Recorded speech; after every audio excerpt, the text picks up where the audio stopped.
What's good, guys? It's the Wrestle Bay of Professional Wrestling Vanity, your your BCW Women's Champion, and I wanted to give a shout out to the best, O-Face Wrestling. You guys gotta check them out. Come on now, get on it.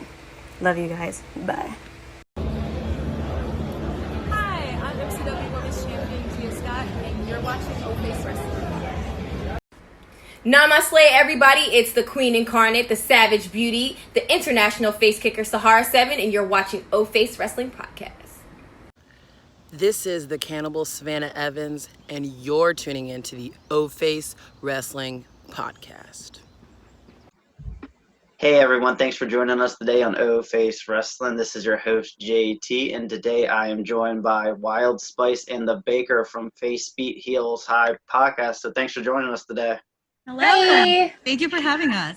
No Good to problem be at here. all. I've been, listening to your stuff for a few months now, and I'm a fan. So I've been wanting to collab with y'all for a while now. I know we kind of mentioned this like 2 months ago or something like that. And we finally set up a time, so I'm excited to do this. It's exciting to be here. Yeah, I'm glad. It's nice to meet you, like face to face and all that. Yeah. Zoom to Zoom. Exactly, Zoom to Zoom, face to face, however Yeah. you want to call it. We appreciate that you enjoy our work. We enjoy yours as well. So yay! Yeah, it makes sense. We like each other's stuff. We got to do something together at least once. Of course. And what a thing to do. Exactly. For real. What a thing to do. And I couldn't have thought of a better topic to talk about with y'all than, the Undertaker and his career and his retirement, especially considering that you had the dong in your episode. So I was like, you know what? We got to do this, And of course, you got the Undertaker shirt, so you got the theme going on. I wish I had an Undertaker shirt. I did Undertaker makeup too. You can't really tell, but I'm Look at very you. purple. I can see it. Yeah. I appreciate it. Thank you. So I want to start off with talking about, how we originally heard about him and our thoughts as a child, or whenever you got into him. You may have been in high school. I don't know. But so starting off with you two, when did you first, hear about him? I started with back in the day, I guess. I don't really remember a time with that I didn't know who the Undertaker was, if I'm being honest. I just kind of feel like he was always there, like Santa Claus and the Easter Bunny and the Tooth Fairy, like the Undertaker. He is like, I mean, people obviously won't know because I've never been on your show before, but the Undertaker is actually my favorite wrestler of all time. Just like everything he accomplished. I think I must have just been like WWF maybe, if I try to remember. It was like I was 10-ish around then when I started registering TV and registering the things around me. I was like, he's cool. He's dead. I love him. I've always been like hella creepy when I was a child too. Like I was like bubbly and stuff too, but I always had this affinity for like the darkness and stuff. And I was just like, he is perfect. Still the same now. He is my theme. He's my theme. He was made for me. It's funny that you mentioned that it was around when you were like 10 or so, because that's about the same time when it started happening for me. It was around 6th grade, I believe, when I was always like the tomboy. I always wanted to be hanging out with the boys. I wanted to be the cool girl who hung out with like all the boys, because the girls in my class would just be like, little Sailor Moon and whatnot, which I loved. But I was like, I'm badass. Mm-hmm. So everybody was really into wrestling. But because I was the only girl in my entire family, my mom and my grandma would not let me watch wrestling unless I was with my cousins. And whenever my cousins would be watching wrestling, they wouldn't really let me watch with them. But I remember being really enthralled by whenever The Undertaker came out. First of all, his intro took forever. So I could just enjoy this man coming down or just popping out of nowhere, If I'm totally honest with you, whenever the actual wrestling started, it was like, Christina, we have to go. So it's not like I really got to see him wrestle much when I was younger. That was more of a more young adult kind of situation. But his entire vibe, his persona, to see a man wearing eyeliner, that was the pinnacle for me. I was like, oh, hell yes. Same, bro. Same. And for me, I got I heard about him around like the late 90s. I was in elementary school, and the first time I remember seeing him was when he was, the leader of the Ministry of Darkness. And that's my still to this day favorite version of the Undertaker, because that was the darkest he's ever been. Like, he was hanging people on crosses and stuff like that. Like, you would never see that stuff today in wrestling, which no, you would not. And I was like, being a kid, I really thought all this was real. Like, I really thought him and Kane were brothers. Absolutely. I thought he really burned Kane, alive, right. and that whole storyline, at the funeral home. Jesus and stuff Christ, like that was insane. And I remember too, like, it may sound kind of weird now because I know it's a touchy subject, but like when Owen Hart, when he had that tragic, accident, one of my friends told me that, it was the Undertaker. He cut the cord, and it is mean, but we were kids, and you believe anything you hear, and I'm thinking, like, what if he really did do that? Because we thought he was legit it evil. would be on brand, right? So it's kind of like adding to the lore of the Undertaker and whatnot, even if it's not. But obviously we know he really didn't. But of like course. I said, just as a kid, you really believe that stuff and all that. But I was scared of him as a kid, and I was really terrified. Yeah, I was terrified of the guy. I remember that scene where when he first debuted, they show like the crowd, and there's like this kid looking terrified, like he's about to cry as the Undertaker's coming out. And I mean, he really had that effect. And as an adult now, I appreciate him a lot more, because when I'm a kid, I'm like, I hate him. Like, I don't want to see him. He's scary. But now as I'm like, this guy is awesome. You really think this guy was a cornerstone for every era. People, they remember from the Attitude Era and all that, but they don't, they forget that he was in the early 90s fighting Hulk Hogan, Jake the Snake, King Kong Bundy, and all them. So he's been around every like big era and has fought in pretty much anyone. Yeah. Other than Sting, but he's had a match against absolutely like every big name you could really think of. And as his career went on, he had a lot of great moments. And like, how do you all feel about WrestleMania 30? Like, the way his streak ended. Like, I know, like, I don't want to sit there and blame him or anyone, because he did suffer a concussion early in the match, and that played a big role. But like, how did you feel when his streak actually ended? Heartbroken, devastated. It was weird to see. Yeah, well, I mean, like I said, like, to me, I just remember him always being Undertaker. So again, like, when the streak ended, it was like, Santa's not real. I was like, what is happening? I don't even think I was like watching wrestling at that point. I wasn't. I had to like rewatch it. But I remember when the streak ended. Like, I wasn't watching it. I wasn't there.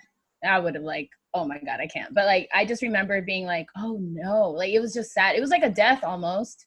That's what it kind of felt like to me. So yeah, and like, even though I had stopped watching wrestling at that point, like, it still had an effect on me. I was like, still, I wouldn't say like upset, but it was more of just like, that's really sad. Like, oh man, like, it just left like a hole. Yeah, that was rough. But I mean, he tried his best, and like, again, that's just like classic wrestling. Like, you don't know what's gonna happen. You can try to plan out like how your match is gonna go, but like, accidents happen, mistakes happen, and I mean, he fucking got a concussion. Concussions are no joke, bro. Like, that's like, if that's you can't remember what your name is, that's an issue. This man, like, I just like with Wild Spice, I stopped watching wrestling at that point, but my cousins, my family were still really involved. And I remember hearing it in passing. I remember like, oh shit, did you see the Undertaker? Oh my God.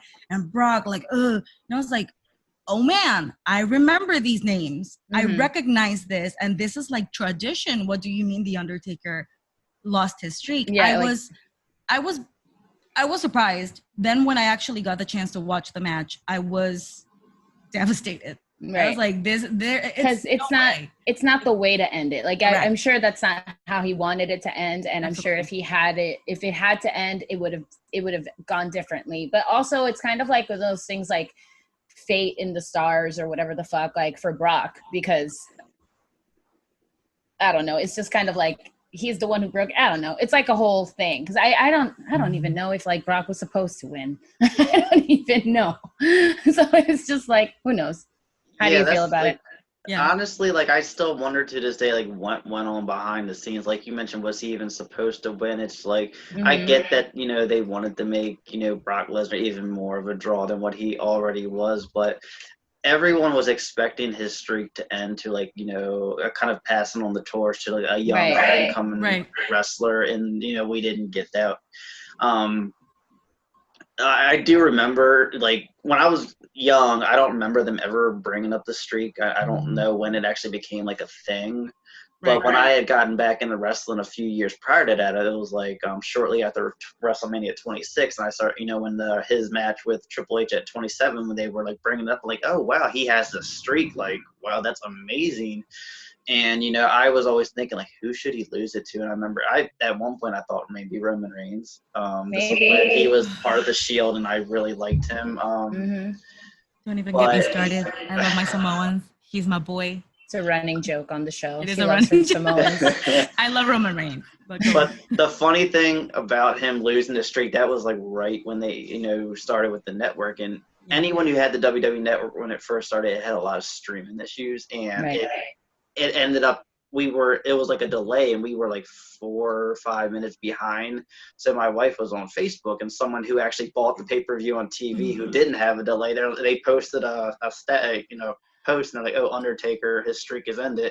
And my wife just blurted it out, and we're still, you know, watching the magic.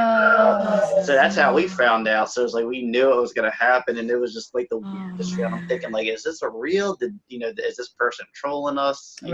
Posting, but yeah, it happened, and it was just like the weirdest feeling. Like you said, like someone died, or like the crowd just died, and it was no one knew how to react, you know, in the crowd, and it didn't feel right because, you know, like I said, you know, it should have been a full-time upcoming wrestler, not, you know, a part-time guy. And I love Brock. He's actually like one of my favorite, but he wasn't the guy to do it. Right. And what kind of irritated me with that is, you know, I thought, okay, well, at least they're going to build Brock up and then, you know, kind of use him nothing. Torch. I think his next actual loss after that was Goldberg in like 8 seconds. But that whole thing was a mess, though. Exactly. It's like you at least could have, you know, had Brock lose cleanly to your next upcoming guy or something like that, and they didn't even do that.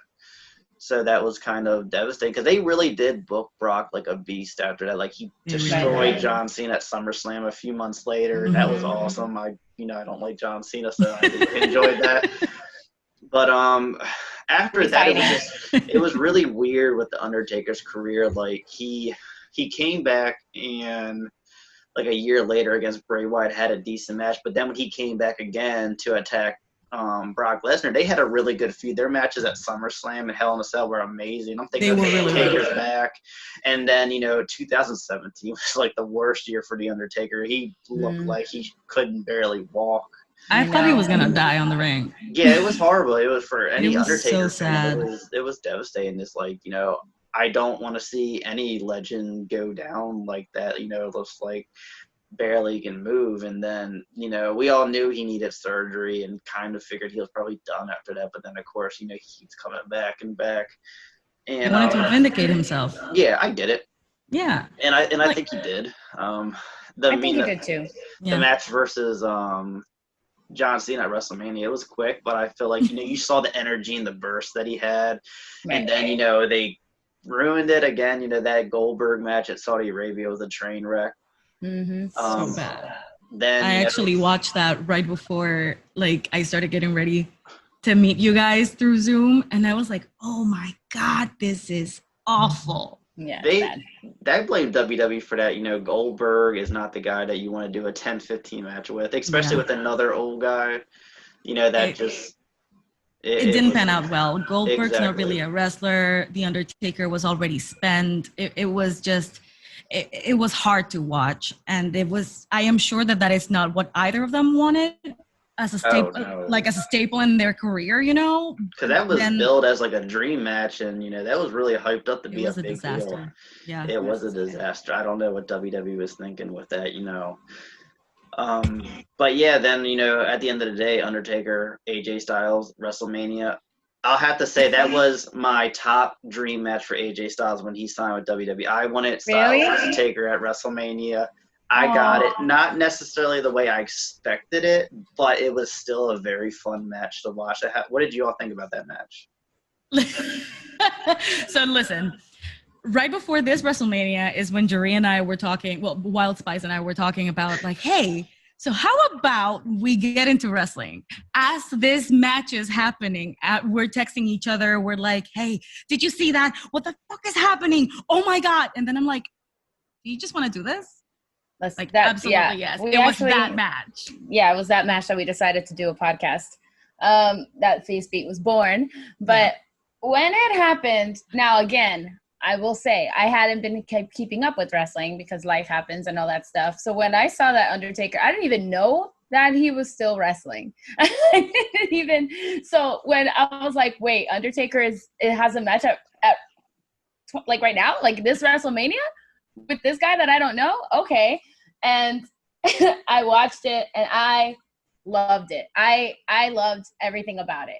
Watching The Last Ride and seeing how it, seeing everything that led up to that gives me like a different kind of appreciation for him as a performer and everything. Cause absolutely with the passing of his, who's it, his brother or his dad?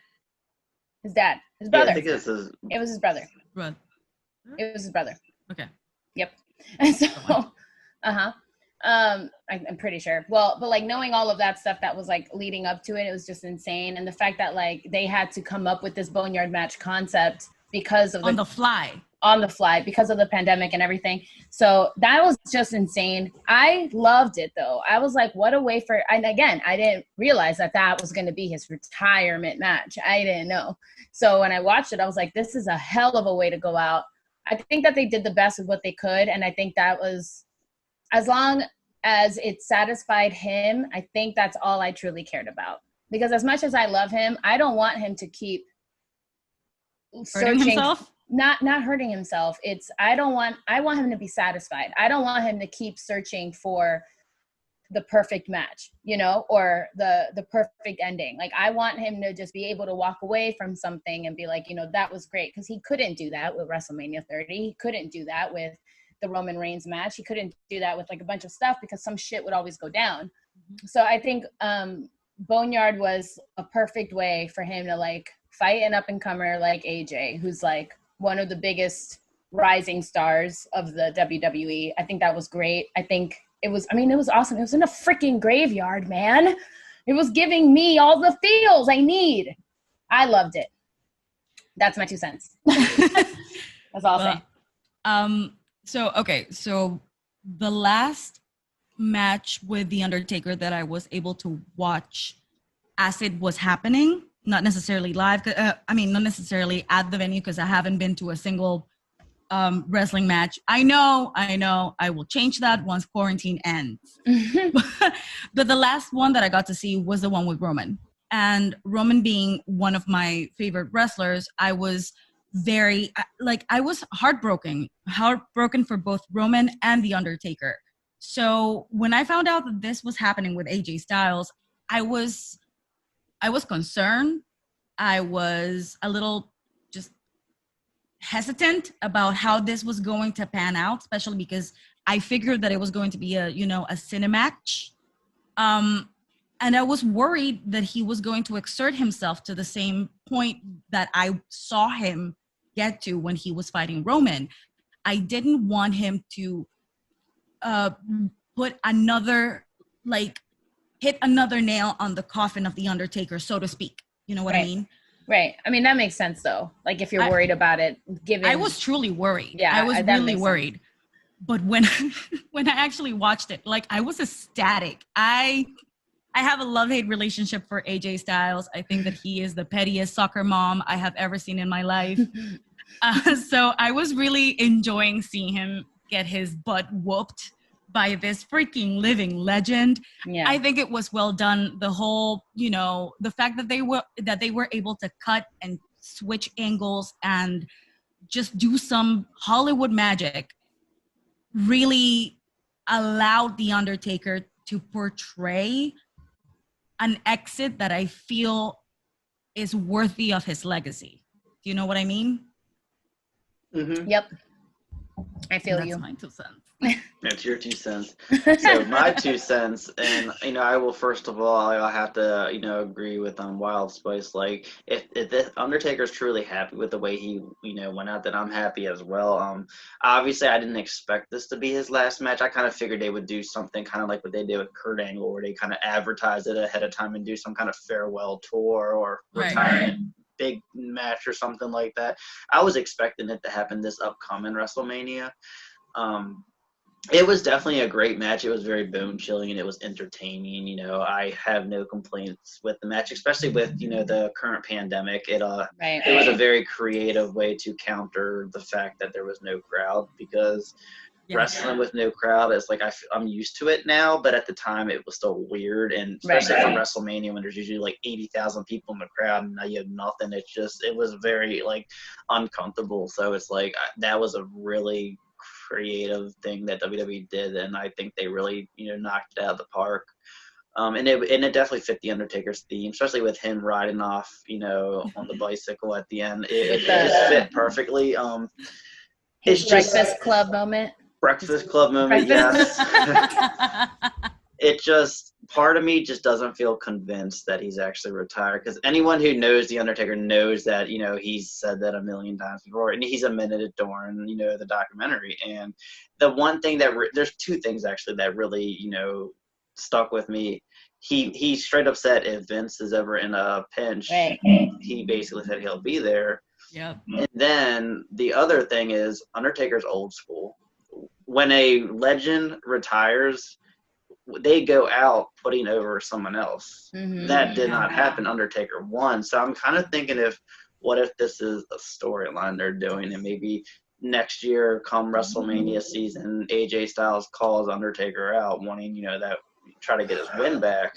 Undertaker comes back, and then they have it, because it just, the one thing that doesn't feel right is Undertaker having a retirement match without a crowd. He's the guy that you want to see kind of have that moment with the crowd, just like Shawn Michaels did and Rick Flair. If I may, don't you think he kind of already had that, even though it was a fake retirement? Yeah, he did. Like, he got that moment. Everybody mourned, So I think it's kind of like best of both worlds situation. Like, just because it didn't happen at the same time doesn't mean that we didn't feel him leave. No, it's not like we didn't feel him. Like, when he retired, I mean, like, you watch that back and you just see like all the people crying. PJ said that she's never seen so many. I mean, she was there, our other co-host who's not here right now, but she was there, and she said she's never seen so many grown men like solemn like that, So I mean, I feel like he had his retired moment, and then although he wasn't happy with the match, I don't think he's looking for that. I think it's more of like he wasn't satisfied with the way it ended, so he was searching for that instead. But it's like it already happened. We got the retirement moment and the match, so I think he's at peace. That might just be me. As much as I would love to see him wrestle in person, because I have never gotten the chance, as much as I would love for that to happen, I also feel like this pandemic is changing a lot of people. We're realizing a lot of things. It's forcing us to look at ourselves and like what's important to us. And I think that what happened before that match of his makes him really see that what he wants is to be with his family, to watch his girls grow up, to be a dad, and like focus on that, because again, it can be taken away at any moment. That's just my thinking. I think he's done. I think when he says like, oh, I'll come back if Vince really wants me to, that's on Vince. And if Vince does that, then that's on him. I really hope he doesn't do that.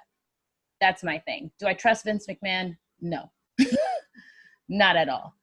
Not at all. Dear Vince. Yeah, I don't trust him at all. He's very money hungry, and if he feels like he needs that big draw, I just feel like it's going to be a slippery slope, though. Like what if he calls him back and then it's bad, and then he's out here chasing the dream again? You know what I mean? Yeah. I just don't want that to happen. As much as I love him, I'm just like, I would like to believe he's done, but I guess time will tell. Yeah, because You can go. No, that's all. No, please No, go that's ahead. Okay, I was saying like you just really got to think of Undertaker's health. Like when I was watching that, series, when he was like doing the stretches or whatever, his like nose started bleeding. I'm like, who? Like Yeah. that's bad, And And he's all the surgeries he's had, I did not know that. I knew he's had some Right. surgeries, but it's like wow. And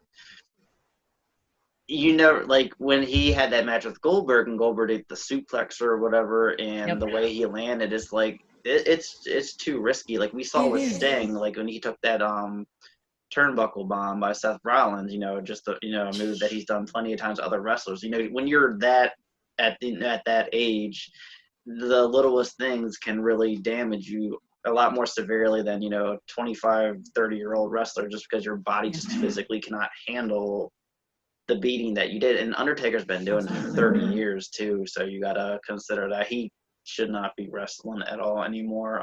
I hope he's done, just because I do not want to see anything bad happen in the ring with him. And I'm satisfied with the match. I wish that it was kind of announced prior and we kind of knew we were watching his last match. I think we would appreciate it a little bit more, because I was, expecting him to come back a few more times. So it's but that's the Undertaker though. That's kind of his theme. You never really know. He's very mysterious. So I think it's cool. It's a unique way to see him go out. We don't really see that with other wrestlers. So I'm fine with it at the end of the day.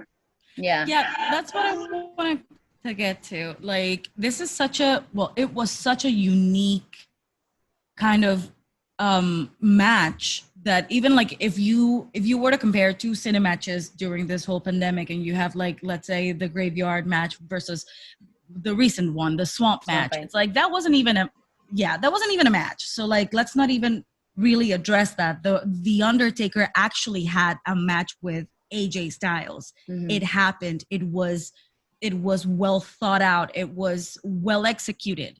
I don't want the man to get hurt. Like you guys have said already, he's at a point where, as much as he still takes care of his physique, the amount of not just surgeries that his body has endured, but like the cognitive diminishment that he currently has, like his brain, as much as he could be all there, cannot take as much as it once did. So I just don't want him to keep putting himself in that position. I would like to see him make appearances, not necessarily to wrestle. How? I have no idea. I don't know how to achieve that without compromising his character. I don't know how to maybe kind of like in a mentorship position. If I saw you like gas during Wild Skies. I'm just gonna have to disagree, because I just feel like, knowing what we know of him, to put him even near it, he's gonna want to be back. That's a like good point. It's gonna be like, it's like Daniel Bryan all over again. Like, I don't want to be a manager. I don't want to do this. Like, I want to be in the ring, and fucking he made it happen. Yes, but it's like, I feel like if he was in it, like, it's one of those things where you just gotta cut it. You just gotta let it go. Just let him go. Just let him go be with the family. But also, like, back to what you were saying, JT, like, knowing about it being the retirement match, I think that's why it's also cool when we had that little farewell to Taker on SmackDown, that they showed it again, because it was like, now we can sit here and, like, knowing what we know now, fully appreciate this match for what it was, for what it did for AJ, what it did for Undertaker, like, knowing everything. It was more like watching like art at that point. The second time I watched it, I was like, oh, look at that. Like, knowing like when he smashed the arm through the car, and that they had to stop and pick out all the glass that he had. I was like, God, look at that cut. It was seamless. I didn't even notice. And it's like the whole thing. So yeah, I just want him to be happy. And if coming back wrestling makes him happy, and healthy. Then, Let's say happy and healthy. Yes, happy and healthy. That's the best way. If he could do that, but I just feel like I wouldn't be able to. If it was me, I wouldn't be able to do it. I'd have to cut it cold turkey and be like, let me be on my farm or wherever he lives. Because I know after, like, I forgot, I think it was the John Cena match, maybe he was, content with never wrestling again. But then when WrestleMania 35 came along, he had mentioned that he really started getting the itch and he really started missing it. And then, Yep. you saw him come back and wrestle a few more times. Personally, I still do want to see some kind of interaction between him and Sting. Like, they could just have, like, a stare down in the ring. It's not a match I really want anymore. I feel like it would be a train wreck, like Goldberg and Undertaker, but I just want to see them in the ring together. I know it would be the ultimate tease, and hopefully it wouldn't do anything, to instigate the Undertaker to want to come back, like you mentioned, like, because we know how he is, we know he loves the business and all that, but it's just, I feel like it's just something that just needs to happen. It just That's gets what annoying. like that's what I'm kind of like expecting. I don't want him to wrestle. I really don't want him to hurt himself anymore, but I still kind of like would like to see his persona. Just, I don't know, that a stare down with Sting would be like freaking awesome. I would love to see that, but I want him to still be able to maybe partake with the industry, because yes, he's a Hall of Famer, yes, he's a living legend, he should be taking proper care of himself at home with his family. But I just kind of feel like people like him who live for the business, it's just too difficult to take them completely out of that just space and pretend that they will be content otherwise. So I want him to be able to find kind of like a balance between being part of it but not putting himself at risk anymore.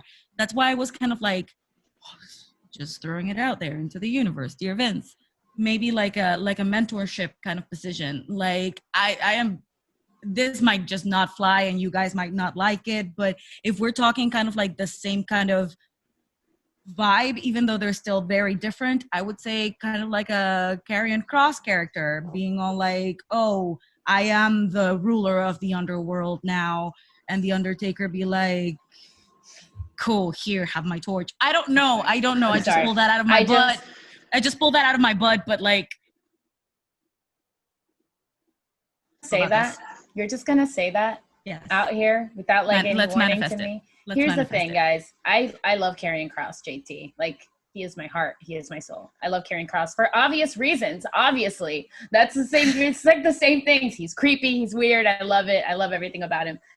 Just the thought of Undertaker coming back to put over Karrion Kross, like, I would just fits all over the place. Like, I would just be ascendant. I would be dead. Come mourn me on Sunday. Like, I would be dead. But so yeah, sorry. I just started playing it in my mind, and I started imagining this whole thing about like Karrion Kross. Stop. I said it just for you. I'm sweating. I can't even. Fucking. I'm not saying that that's what's gonna happen. I'm not saying that people might want that. I'm not saying that he's the best pupil. What a concept, though. Taker. Of course he is. What do you mean? We can talk about that on our show if you want, but like, what are you talking about? Of course, that would be amazing. Get out of here, Karrion Kross. I mean, I'm the one who said it. I know. I'm just agreeing with you. Jesus, I'm agreeing with you for the first time. Like, we're back. Like 3 months. Sorry, we're back. We have heel turns and stuff on our show. That would be a really fun match, or at least a moment to watch. Like, I mean, I would hope that they wouldn't like, do anything to squash Karrion Kross, but I could see him kind of like mocking Undertaker, and Undertaker coming out like and choke slamming him or something like that. Right? I see Undertaker doing stuff like that still. Picture this, okay? Just bear with me here. Picture this, okay? Karrion Kross's call up to the main roster, right? He just like comes out, amazing entrance, Scarlett Bordeaux's there, and then all of a sudden you hear the fucking dong, and people lose their goddamn minds, and then it's like the crowd goes wild. I would be dead, and it's okay. I'll watch it from heaven, or I'll watch it up from hell, wherever the fuck I go. But holy shit, wherever the Undertaker takes you. Oh, Vince, make it happen. Vince, I take it back, dear Vince. I take it back. Call him back. Call him back. I need him. Call him back. I need him.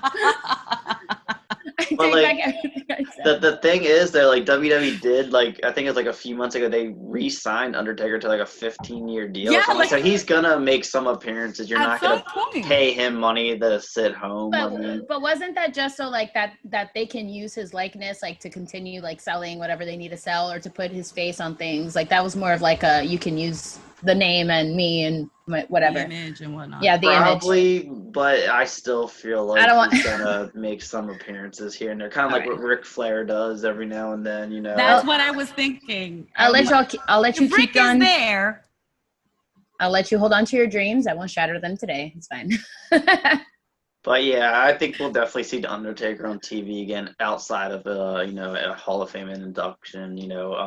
It's hard not to like I said, for him not to make it, especially like a Saudi Arabia. I can see him coming out and doing a quick choke slam Something like and that, walking yeah. away, like stuff small like that.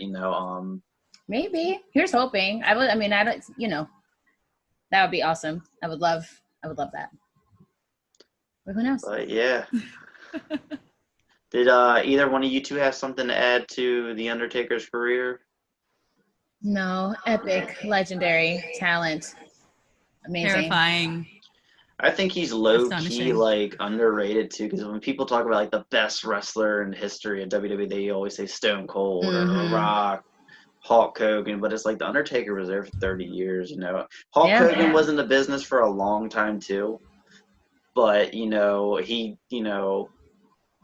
not like the Undertaker though. Like, I feel like Hulk Hogan, once when we got into like the early 2000s, he kind of phased out a little bit. He was here and there in WWE, but then a lot of people don't really remember his TNA career and stuff like that. But the Undertaker was in the biggest promotion consistently for 30 years. And, Stone Cold, a lot of people don't, remember his career really wasn't that long. It was maybe like a decade. It wasn't. Same thing with The Rock. It wasn't, that long either. So it's like Undertaker was here for every era, fought big names from Hogan, Jake the Snake, Stone Cold, The Rock, CM Punk, Bray Wyatt. Like, he's competed against everyone. He had the streak. I would have to say, including like Triple H, I feel like Undertaker and Triple H are the two top dogs out there when it comes to their longevity and just everything they accomplished. Yes. But, A staple, a cornerstone of this company, of this business. He's just a joy to watch perform, not just as an athlete, but just as a performer. He is so dedicated. He is so willing to give. So humble, also like incredibly humble. Just the way that he truly cares about like the locker room stuff and make sure like, hey, I'm here for you. He doesn't get like clouded with the whole competition, because that's just how it is. When you're the best, and you don't have to bring anybody down. That's to right. prove it. He's always there, like making sure, lifting somebody up, like an incredible scene partner. He's always making sure that if he's supposed to be putting somebody over, he's putting somebody over. And if he's, always just giving his best, and his love for the sport, for the industry, the love of what he does, the love that he has for, like even his boss, like it's just incredible. Undertaker, fantastic man, artist. there will just rare diamond in the rough. I think that there are very few artists that you can truly say have purely bled for their art the way that the Undertaker has, and that is something. I'm not sure if it's disturbing or beautiful or just heart-wrenching, but it surely is something to be like to be respected. Yep. Agreed. Oh, absolutely. Like, you have to respect the man at the end of the day. I like to definitely put him on my Mount Rushmore. Like, this guy was my childhood. The fact that the guy wrestled from when I was literally like 1 year old to 30 years old now, that's just crazy. Yeah. So I have a lot of respect for the guy. There's no one out there, no wrestling fan that I've ever seen like bash the guy. Like, that's just how much he's respected. A lot of popular wrestlers out there, they have their haters. You don't see that with the Undertaker. People love him, respect him. I hope that he's happy and content. I hope he doesn't ever feel like he has to do it again. So let's just see what happens. see. Hopefully, I'm expecting him to be, inducted until next year's Hall of Fame. Yes. So Yes. I just got chills. I just am wondering if we're gonna get the Undertaker or Mark. Was it Galloway? I think his last name is. I don't know. Mark Calloway. It'd be kind of weird seeing him on a WWE like program, thing, and not being the Undertaker. No, he's gotta be in the garb, right? It would be cool too if Sting inducted him. It would be a pretty interesting thing too. That would be our face-to-face thing. Yeah. That would be an interesting resolution, I'm saying. That would be cool too if at the end of it, Undertaker's speech, Sting's theme comes out and he comes out with his tuxedo and he has the face paint and, they just have a quick stare down the handshake. It's going to happen, I feel like, in some way. Because I got so excited. Me too. It's like it has to happen in some way, shape, or form. Put Undertaker and Sting in the same room on some kind of WWE televised show. Your talent is wasted here, JT. You need to go right for the WWE right now. I need this to fucking happen. This is how this is going down. Wasted talent. I'm telling you. And it just kills me knowing that they both competed at the same WrestleMania, just in different matches. Like they could have happened, but they just never did it. I mean, maybe that was going to be the plan, but obviously no one planned for Sting to get hurt, so we really don't know what could have happened. Yeah. Oh, the shoulda, coulda, woulda. Yep. But I think that wraps it up. So I just want to thank you both, Wild Spice and the Baker from Face Beat High Podcast. So yes. Thank you all for joining the show. And I have to ask real quick, where did you get your name from for your podcast? Because that's a very interesting name. Baker. Actually, the wonderful and amazing Princess Jellybean, who's currently not here today, she's actually the one who came up with the name. We all ended up, absolutely loving it. But we were like, we are three badass women. We beat our faces to like take onto this world. And also, we would be faces if we were wrestling, and we would beat the heels. But them heels keep them high. Yeah. It's because, like when it's like a slang play term. on words. It's a slang term for when you like do makeup or like when drag queens do makeup. It's like they're beating their faces. So it's like face beat, meaning like your makeup ready, like you're ready to go always, heels high. We always do our makeup before we record. Always. Yeah, it's just like a bunch of play on words. I think, PJ is just incredibly talented, and she's the one who came up with it, which is amazing. we were like, we want to do a podcast. How do we do this? She's like, I got you a name. And we're like, oh. Yeah. The funny thing is, I've always had a hard time like remembering. I like when I would talk to like some of my other like podcast friends and all that. I'd be like, "Oh, I'm gonna do something with the face, the beat 'em up," Like I would always get confused and like tongue tied and all that. I was like, "Hold on, let me look." Okay. Yeah, I have a hard time connecting all that together. But it's all good. But yeah, so do you all want to share your social media for your podcast and tell us a little bit about your show? All right. So our show, Face Beat Heels High, it's three of us, three women. We basically drink and we talk wrestling. As JT mentioned earlier, we do use the Undertaker dong because we are drinking alcohol throughout the recording. And so we basically each have a shot of alcohol that we each can dedicate to anything that happened in the wrestling world that week. We can dedicate it to Michael Cole. We can dedicate it to Muse. We can dedicate it to any moment. And we all have to take the shot. So the Undertaker dong signifies you have to take the shot, and the bell, Undertaker's bell. And so we just drink and we cover Raw, NXT, and SmackDown along with the pay-per-views when they happen, or any and when there's not a pay-per-view, we cover any random news that's happening. But it's fun. Come play with us. We just had our 15th episode, and we did like a little birthday party for ourselves, like a sweet 15, because that's what you do in the Latin culture. We don't have sweet 16s, you have sweet 15. So if you want to watch that video is up on YouTube. If you guys want to follow us, it's FaceBeat Pod on Instagram and Twitter.